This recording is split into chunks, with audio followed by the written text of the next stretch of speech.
भागलपुर की मधुसूदनपुर थाना क्षेत्र के भतोड़िया गांव में एक हैरान कर देने वाला मामला सामने आया है। वहां एक नई नवेली दुल्हन पर शादी के महज 15 दिन बाद ही अपने पति पर धारदार ब्लेड से हमला करने का आरोप लगा है, जिससे पति गंभीर रूप से घायल हो गया। मिली जानकारी के अनुसार मोहम्मद एजाज की शादी 5 नवंबर को बीबी अरबीना से हुई थी। शादी के 7 दिन बाद यानी 12 नवंबर को अरबीना असरगंज स्थित अपने ससुराल से मायके मधुसूदनपुर चली गई थी। जब एजाज अपनी पत्नी को वापस घर लेने के लिए मधुसूदनपुर पहुंचा तो अरबीना ने साथ चलने से इनकार कर दिया और पति ने उसे छोड़ देने को कहा। इसी बात को लेकर दोनों के बीच जोरदार विवाद शुरू हो गया। परिजन बताते हैं कि पत्नी अरबीना और उसके मायके वालों ने पहले मोहम्मद एजाज के साथ मारपीट की। उसके बाद आरोप है कि अरबीना ने एजाज पर ब्लेड से हमला कर दिया। इस हमले में एजाज गंभीर रूप से घायल हो गया। घायल एजाज को तुरंत इलाज के लिए भागलपुर के मायागंज अस्पताल में भर्ती कराया गया। डॉक्टरों के अनुसार फिलहाल उनकी हालत स्थिर बताई जा रही है। इस मामले में मधुसूदनपुर थाना पुलिस ने शिकायत दर्ज कर ली है और अब पति पर जानलेवा हमला करने के आरोपों की जांच की जा रही है।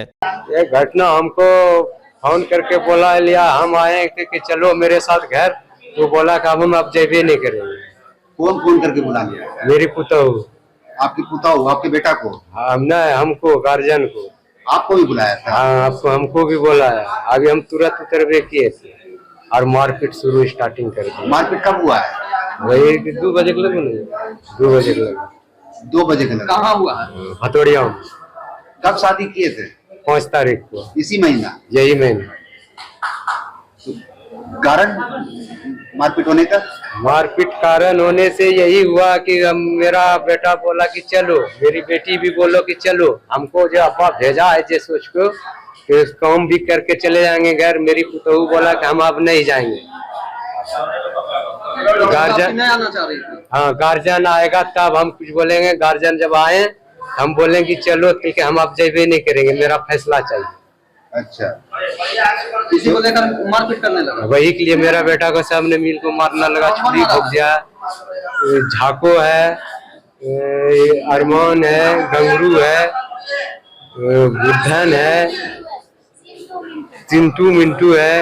ये 6 आदमी, ससुर और साला लोग सब सबको मिल को मारा, साथ भी मारा।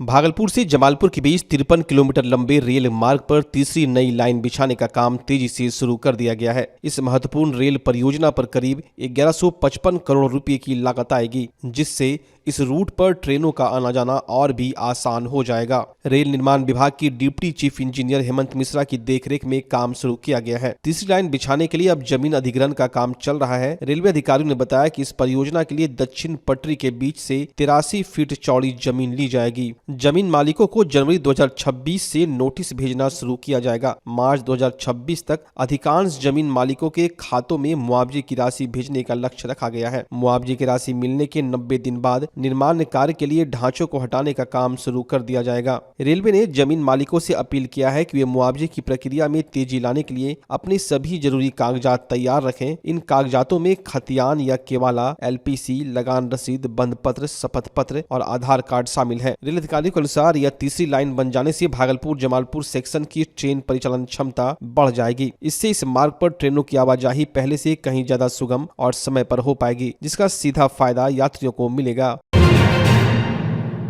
परमंडल आयुक्त के सचिव और अन्य वरिष्ठ अधिकारियों ने भागलपुर के जवाहरलाल नेहरू चिकित्सा अस्पताल का औचक निरीक्षण किया। इस दौरान अधिकारियों ने अस्पताल की व्यवस्था का जायजा लिया और चिकित्सकों तथा अधीक्षक के साथ फैब्रिकेटेड वार्ड और ICU का निरीक्षण किया। निरीक्षण के दौरान फैब्रिकेटेड वार्ड में भर्ती मरीज के परिजनों ने अधिकारियों से इलाज में लापरवाही की शिकायत की। परिजनों का आरोप था, जब वे नर्सों से दवा के लिए कहते हैं तो उन्हें फटकार लगाई जाती है। इस शिकायत को अधिकारियों ने गंभीरता से लिया। उन्होंने मौके पर मौजूद नर्सों को सख्त हिदायत दी कि वे मरीजों की अच्छे से देखभाल करें। अधिकारियों ने साफ किया कि दवा और सारी जरूरी व्यवस्था सरकार की ओर से की जा रही है, इसलिए मरीजों को किसी भी तरह की कोई परेशानी नहीं होनी चाहिए। अधिकारियों ने अस्पताल अधीक्षक को भी व्यवस्था तुरंत दुरुस्त करने का निर्देश दिया। उन्होंने जोर दिया कि मरीजों को बेहतर सुविधाएं मिले और अस्पताल के प्रबंधन में कोई कमी न रहे। भागलपुर की civil surgeon doctor Ashok Prasad ने पीरपैंती के रेफरल अस्पताल का अचानक निरीक्षण किया। इस दौरान उन्हें अस्पताल की व्यवस्था में कई बड़ी कमियां मिली, जिस पर उन्होंने गहरी नाराजगी जताई और सख्त कार्रवाई के निर्देश दिए। निरीक्षण के दौरान सिविल सर्जन ने पाया कि अस्पताल प्रभारी डॉक्टर नीलम कुमारी समेत कई कर्मचारी मौके से अनुपस्थित है। इस पर तुरंत कार्रवाई करते हुए डॉक्टर नीलम कुमारी का 2 दिन का वेतन काटने का निर्देश दिया गया। डॉक्टर अशोक प्रसाद ने outdoor, indoor, ward, labour room और दवा वितरण कक्ष सहित पूरे परिसर का विस्तार से जायजा लिया। उन्होंने मरीजों से भी बात की। मरीजों ने अस्पताल में सफाई की कमी और कुछ सेवाओं के न मिलने की शिकायत की। सिविल सर्जन ने खास तौर पर अस्पताल परिसर की साफ सफाई व्यवस्था को परखा और आउटसोर्सिंग कर्मियों की उपस्थिति पर सवाल उठाते हुए तुरंत सुधार का आदेश दिए। स्टोर रूम की जांच में भी कमियां मिली, उन्हें जल्द से जल्द सुधार करने के स्पष्ट निर्देश दिए गए। सिविल सर्जन ने बताया कि अस्पताल में अल्ट्रासाउंड मशीन तो है, लेकिन ऑपरेटर नहीं होने के कारण यह सेवा शुरू नहीं हो पाई। उन्होंने स्वास्थ्य विभाग से जल्द ऑपरेटर उपलब्ध कराने की मांग की है। साथ ही उन्होंने कहा कि अवैध वसूली की शिकायत उनके संज्ञान में नहीं आई है, लेकिन अगर ऐसा पाया जाता है तो दोषियों पर सख्त कार्रवाई की जाएगी। डॉक्टर प्रसाद ने जोर देकर कहा कि मरीजों को बेहतर सुविधा देना स्वास्थ्य विभाग की पहली प्राथमिकता है। उन्होंने अधिकारियों को सख्त निर्देश दिए कि अस्पताल में पाई गई सभी खामियों को जल्द से जल्द दूर किया जाए ताकि स्थानीय लोगों को अच्छी स्वास्थ्य सेवाएं मिल सके।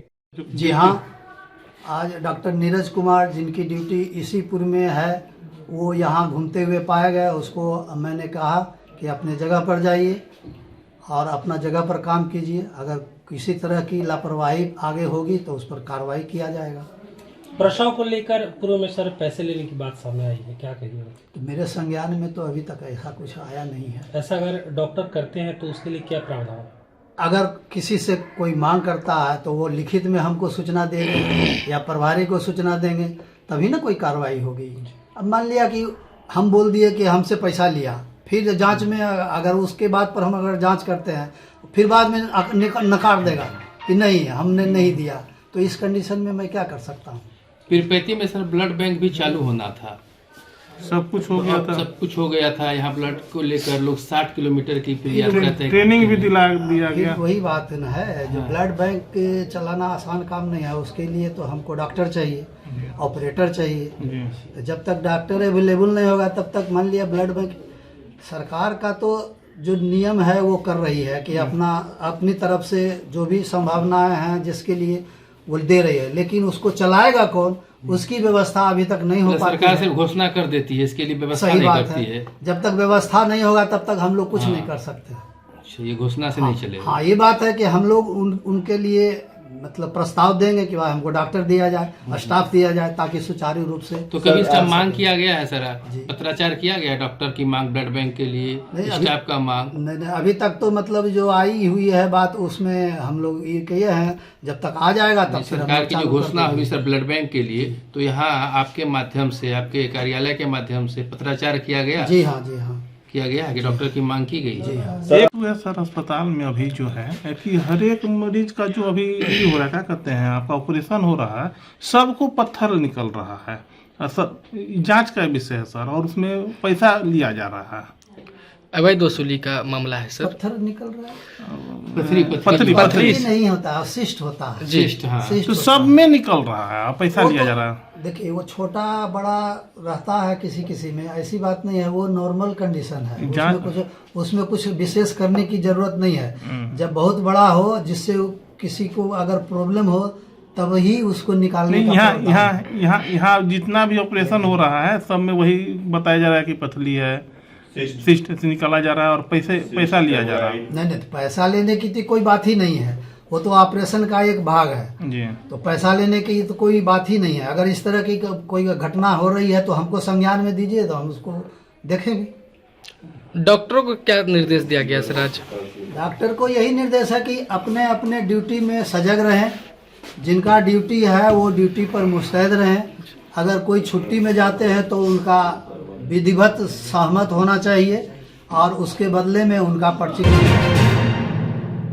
भागलपुर की रसलपुर थाना क्षेत्र के छोटी कुरुमा गांव में जमीन विवाद को लेकर एक गंभीर घटना सामने आई है, जहां गोतिया के लोगों पर एक नवनिर्मित मकान को जबरदस्ती हथौड़े से तोड़ देने का आरोप लगा है। पीड़िता मीना देवी ने इस मामले को लेकर एसएसपी से शिकायत की। मीना देवी का कहना है कि वो पिछले 40 वर्षों से बिहार सरकार की दखल जमीन पर रह रही है और हाल में उन्होंने उस पर पक्का मकान बनाना शुरू किया था। जब उन्होंने आधे से अधिक मकान बना लिया, तभी गोतिया के 5 लोगों ने मिलकर हथौड़े से बने बनाए मकान को तोड़ दिया। पीड़िता का आरोप है कि जब इसका विरोध किया तो गोतिया के लोगों ने उनके साथ मारपीट की, गाली गलौज किया और जान से मारने की धमकी दी। पीड़िता ने बताया कि पहले स्थानीय रसलपुर थाना में घटना की शिकायत दर्ज कराई थी, लेकिन कोई सुनवाई नहीं हुई। इसके बाद न्याय की गुहार लगाने के लिए सीधे एसएसपी हृदयकांत के पास पहुंची है। पीड़ित महिला की शिकायत सुनने के बाद एसएसपी हृदयकांत ने उन्हें उचित जांच और कार्रवाई का भरोसा दिया है। उन्होंने तुरंत रसलपुर थाने को निर्देश दिया कि इस मामले की गहराई से जांच की जाए।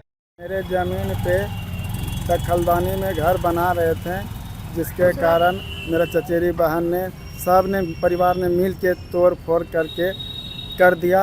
उनके बाद फाउल तलक अब ढलैया करते हैं, मगर मेरे को रहने का साधन भी नहीं है।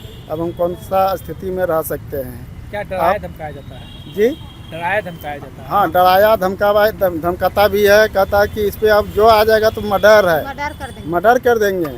गाँव वाले को भी बोला था कि कोई आना नहीं तो सब पे केस कर देंगे, ऐसे बोला। तो गांव वाला कुछ नहीं बोले डर से। थाना गए थे? हाँ, थाना गए थे सर। क्या हुआ थाना में आवेदन दिए थे हम।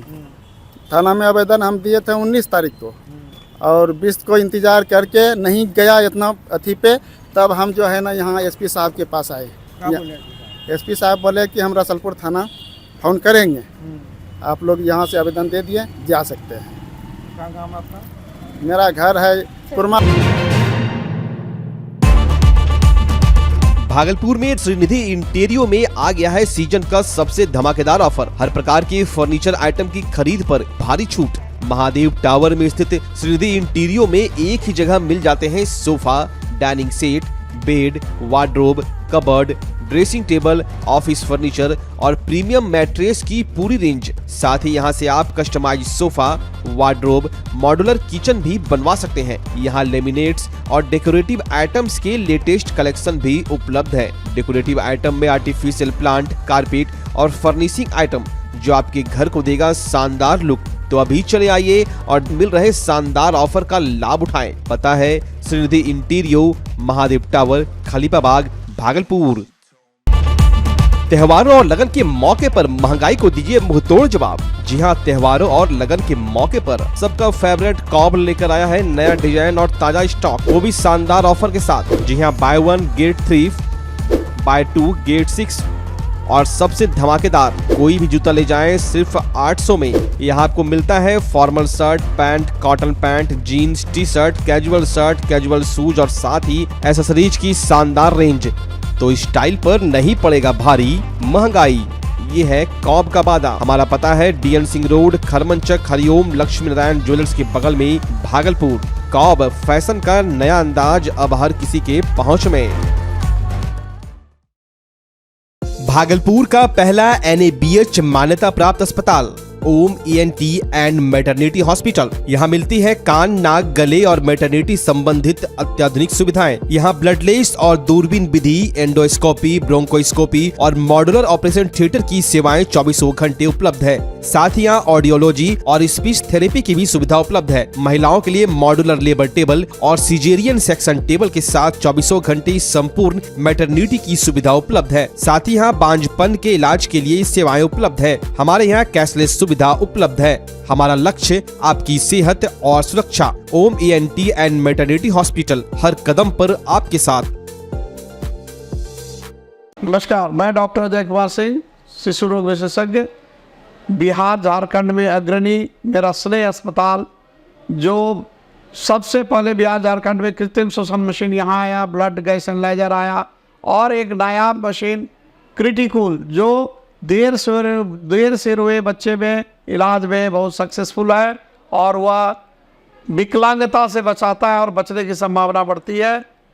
वो मशीन जो देर से रोया बच्चा है, उसमें 3 डिग्री कम टेम्परेचर पर रखा जाता है और 3 दिन के लिए रखा जाता है, लेकिन वो 6 घंटे के अंदर उसको उसमें रखना पड़ता है। तो आप इसका लाभ उठाएं। और दूसरी बात, जो आयुष्मान योजना है, उसके तहत 5 लाख का चिकित्सा आप अपने नवजात के लिए, बच्चों के लिए आप यहाँ उपलब्ध है, उसको ले सकते हैं। ध्यान रहे कि 5 साल के कम के उम्र में के बच्चों को आयुष्मान कार्ड की अलग से ज़रूरत नहीं है। यदि आपके माता पिता का नाम है तो वो इसमें लाभुक हो सकता है और आप इसका लाभ उठा सकते हैं। धन्यवाद।